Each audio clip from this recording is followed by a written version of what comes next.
Hey folks, Fernando doing another video for the Modern Survivalist, and in this case we're going to be taking a look at how to put together a decent survival kit for your kids, for your children. Now this goes along with having the right knowledge and philosophy as well. If not, the tools and the items themselves will do little. So have a chat with your kids, teach them how to prepare better, teach them what they should be doing if they get lost, if something bad happens. That means you have to be well prepared yourself. That means you need a lot of the stuff that I often address in my book, especially this one, Street Survival Skills, would be a good way to go for that knowledge that I'm talking about, which you will transmit yourself to your kids, digesting it and adapting it to their age, of course. So it's a very difficult topic because it's so depending on the age of the child, where he's going, what kind of potential problems he may be facing,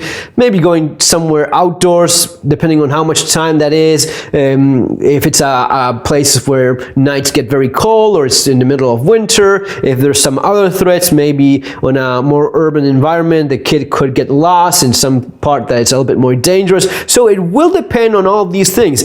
I'll give you a few tips here and there that will help you put together a decent kit, but remember to adapt it to your own child, the age he is. You know, if it's not the same, if it's a 10-year-old, 9-year-old, maybe a 15-year-old kid, which is pretty much almost an adult already, and you can have a little bit more capabilities on his own, right? All of these things make a difference. Know where he's going and what the best strategy would be. So in this case, this is pretty much a kit that I put together for my oldest son back in the day when he was, I think it was one of the first trips he was going with the school on his own, and it was a place where he was going to an outdoors location. It was a little bit of a mountain place where there had been a couple backpackers that had gotten lost. I think that someone died at some point, hypothermia. So it was a place that was pretty safe for a child,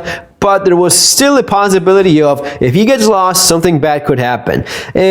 Not something out of the ordinary or something extraordinarily dangerous or anything, but that was something of a possibility, so as to have a little bit more peace of mind putting together a small little kit. So given the location where he was going, I think it was like 9-10 years old, one of the things we put together was this little survival kit. Nothing strange, nothing nothing silly, but just basic common sense stuff. So he was taking a very nice, decent jacket in case he got cold. He was covered with that nice jacket and pretty warm. Even if he had to spend the night out there, that jacket would have been enough. So that was part of the kit. Also, correct footwear and a flashlight in one of the jacket's pockets. So this was the main flashlight he was taking.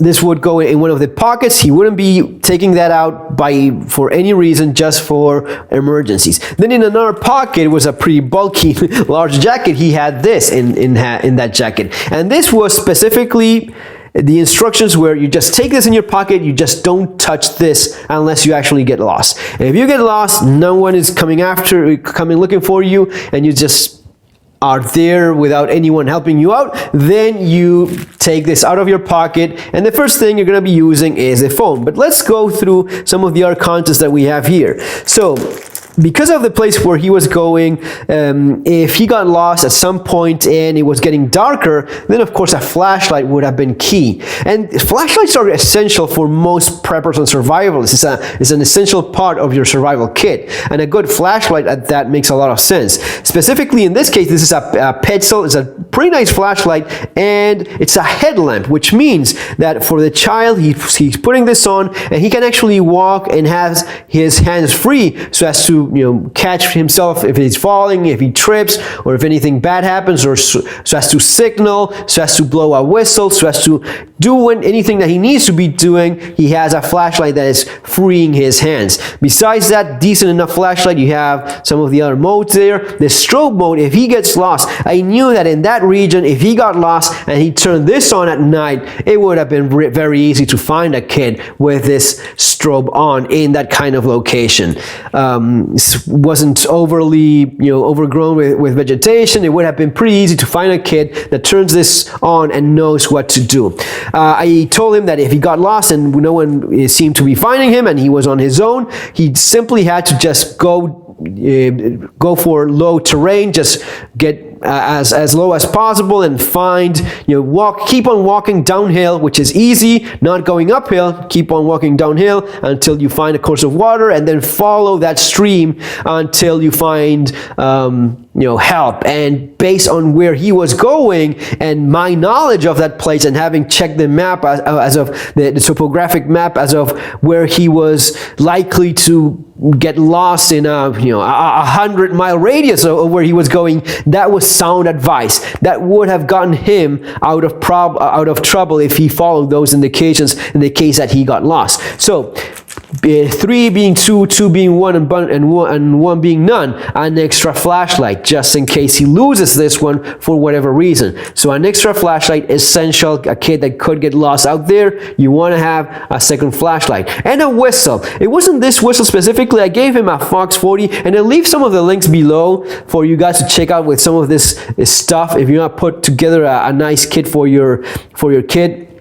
So, flashlight, spare flashlight with a whistle, something to eat. Especially with small children, their blood sugar drops pretty fast. And yes, he took a snack and such, but if he lost his backpack or whatever, he at least had a little bit of something to, a couple cookies, biscuits, and it could be chocolate, it could be something else. This is just a starting point for you guys to figure out what works best for your child and his situation. And some candy. This is just dextrose, which is pure sugar, goes directly into a bloodstream. So if the kid gets lost and his blood sugar is dropping, this is something that will keep him alert and with enough energy so as to get him out of that. Now, the most important part of the kid was, of course, the cell phone. And many times, my kid at that age didn't even have a cell phone, so this was just specifically for his survival kits. My advice is go with something very simple, and even something like these old telephones,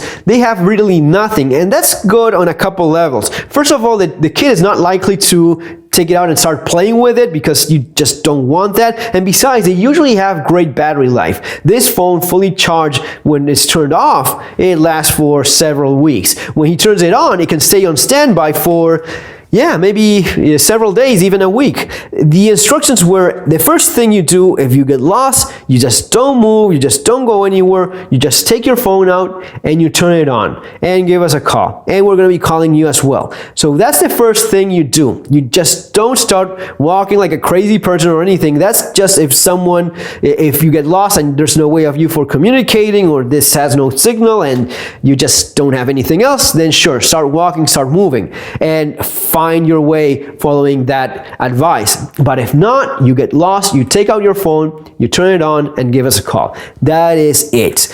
And in this case, the teacher had told us that phones were not allowed, and that's perfect. That's your advice. I'll take that into consideration. But my child's well-being is my own responsibility, not yours. So this is what I choose to include in a little survival kit for him, just in case. Of course, the kid should understand this is not for fooling around or playing. This is just part of the emergency kits. Then a little bit of cash. That just makes a lot of sense, and several small denomination bills and maybe 100 bill.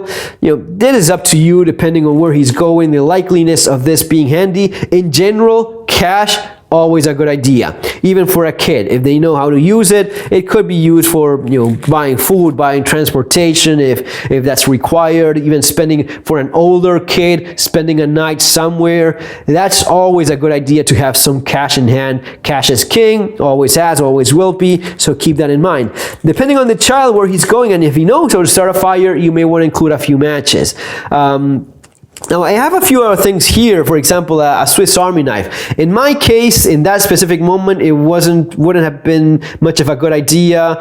The chances of him getting in trouble if this was found by a teacher could have been a lot greater than anything he could have actually been using it for. He was not going to be building a shelter there. He just had to find his way out of it. So really, in his case specifically, just wouldn't have made that much of a big difference. For some other kid or some other situation, this may be something you want to have. It's like the survival tool, having a pocket knife. Yeah, we fully agree on that.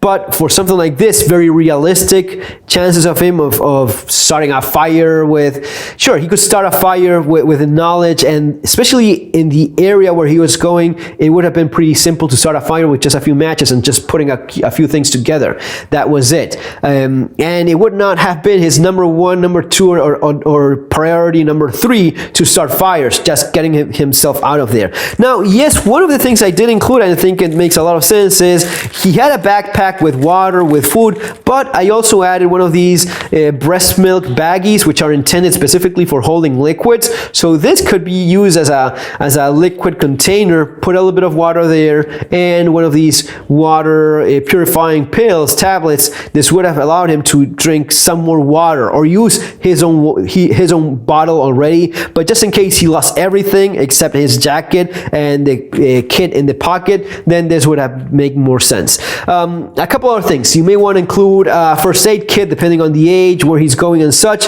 Yes, how complex this is or not, up to you. Maybe a spare space blanket, one of these emergency blankets, maybe a knife. Definitely something that I would have liked to include, but again, I don't remember specifically if at that age it would have been that much of a big difference. But this will also depend on the restrictions of where your kid is. If you live in a country where it's a lot more restrictive in terms of children having a knife, then this may land your child in a little bit of a problem. Now, there's parts of the world, I mean, in Norway, some of these Nordic countries, they're taking kids from kindergarten straight into the forest and giving the kid a knife similar to this one, if not exactly just like this one, and having kindergarten kids sharpening, whittling a stick. And that's part of their modern approach to education, having the kids in the forest, climbing trees, falling. If they get cut, they get cut. If they fall, they fall. And that's just part of the learning process.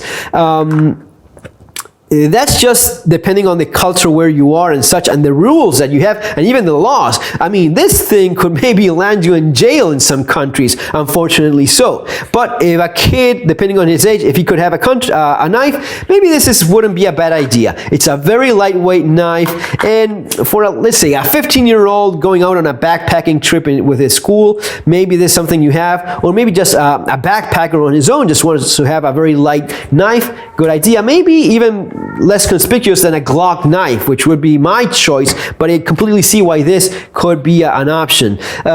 Fire starting tools could be a lighter, so as to double or triple on that. Fire seal, all good ideas.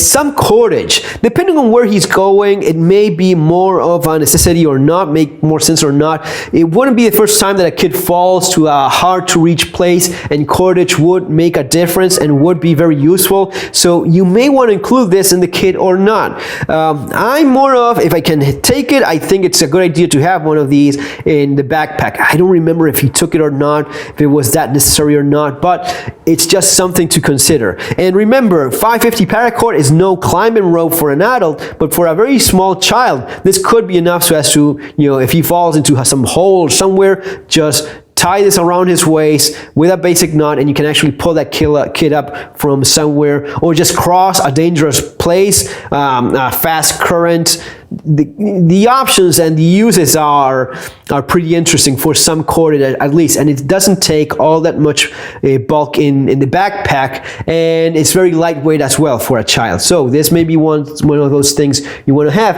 And yes, one of the respirators, not just coronavirus thinking, but forest fires, anything that makes breathing complicated, or there's ash in the air, and that's something of an issue as well, and it may well happen during a trip that you encounter that sort of thing.